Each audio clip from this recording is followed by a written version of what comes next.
So ayan mga bay, ito po yung makina ni Cherry. Yan, Cherry yung brand. So ito po yung mga sinabi ni Sir Richie Boy sa atin. Ito naputol, tapos ito naputol to, parang alam ko na sensor to. Tapos hindi ko lang alam kung saan galing to na sensor. Yung aircon nito mga bay gagana. Magagana daw yung aircon nito, sabi sa may-ari. Ito walang tornilyo. Ano pang wala dito. Ito hindi ko lang alam kung saan to galing. Yan talaga, dami pa dito. Nilagay na yung battery natin. Tapos may mga ito na wire. Hindi ko lang alam kung galing ba yan dito. Parang dito yan. Dito. Tignan lang natin to kung dito ba yan. Parang dito ata yan na wire. Hindi ko lang alam kung dito ba talaga yan.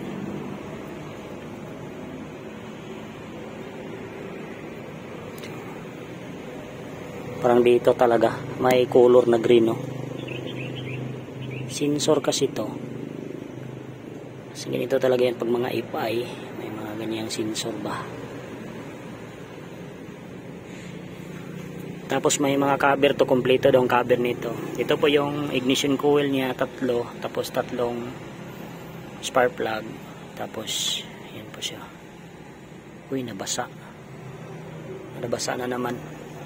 So, punasan muna natin. At dito, ito yung throttle body niya. Hindi ko lang alam kung ilang size to. Tapos wala daw tong thermostat, tinanggal daw sa yung mekaniko ng may-ari nito. Bakit nila tinanggal yun? Mas maganda sana na mayroong thermostat. At ang radiator nito is standard pa. Yan, hindi pa siya na butas, hindi pa siya na repair. Maganda pa. Tapos yung auxiliary light niya gumagana pa yan. Yan. May butas-butas lang pero walang problema yan. Parang hindi yan lilik siguro. So mabili naman tayo ng mga pisa dito mga bay. Daming pisa nito. Uy, may nakikita pa tayong tools, oh. Anong tools to? So may-ari to dati, May nakita pa tayong tools. At ito, palitan din natin to ng bagong headlight. Ganyan talaga pag mga second hand natin. May pakapin pa na oil, oh. Gear oil. So lagay na natin yan sa loob.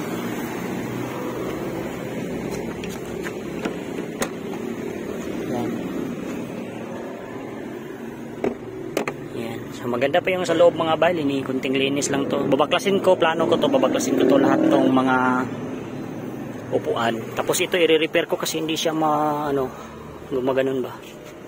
Tapos ito, palitan natin to sa Shopee, dami rin to sa Shopee. At ito, bababa to. Yan, bababa siya. Doon lang, hindi bumaba kasi nasisira daw. Sabi ni Sir Richie Boy. Tapos dito pa, may sira pa dito yung lock dyan, kaya inano na lang niya ng lock na anong tawag dyan na lock, automatic lock. So dito sa taas okay pa. Tapos ito mga bayan, dito converted yung dashboard niya kasi ganyan talaga yan yung, may nakikita pa ako dito na sabi sa binilihan ni Sir Richie Boy to, brand new talaga pagkabili nito. Yan ang malalaman sa mga brand new.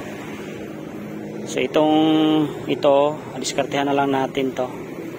Magagamit pa manahan natin. Ito parang palitanan na to. Tapos gagana pa tong wiper daw. Tapos may may rim visor pa. Tapos yung ito parang lang to.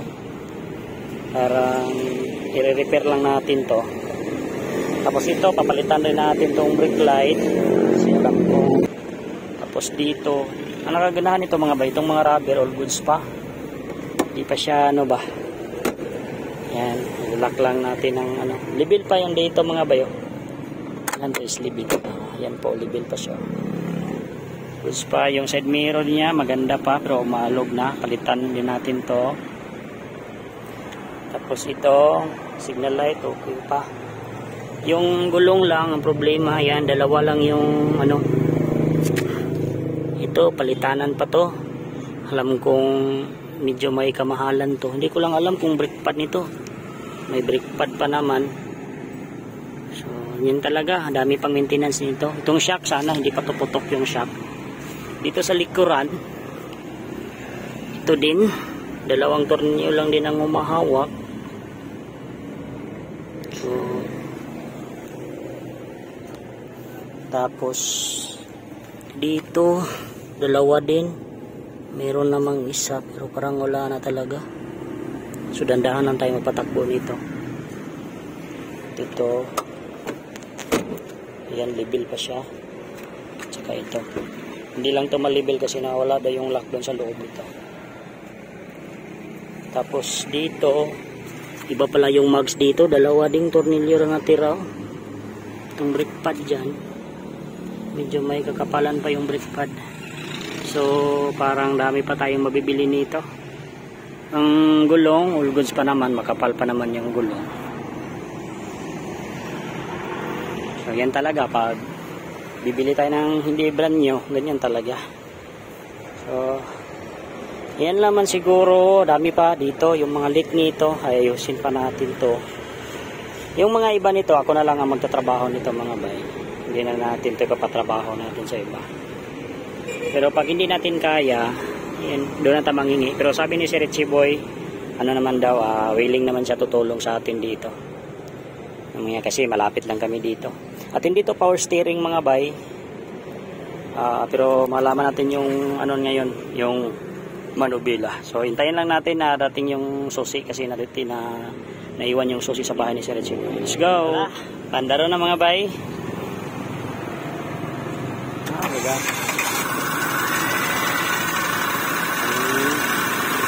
Yun ang sinasabi niya.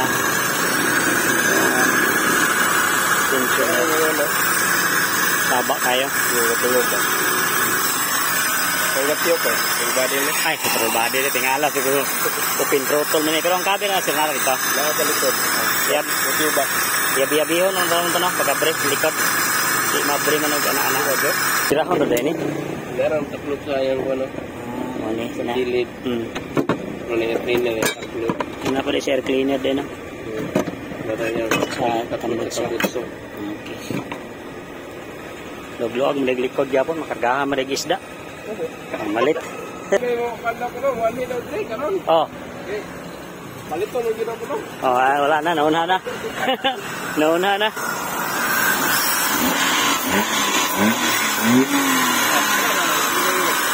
Awira, ha?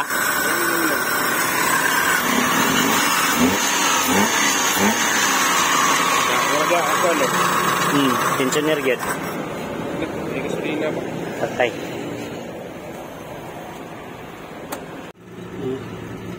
Unya de pagpermiro handa lagi na ako ano.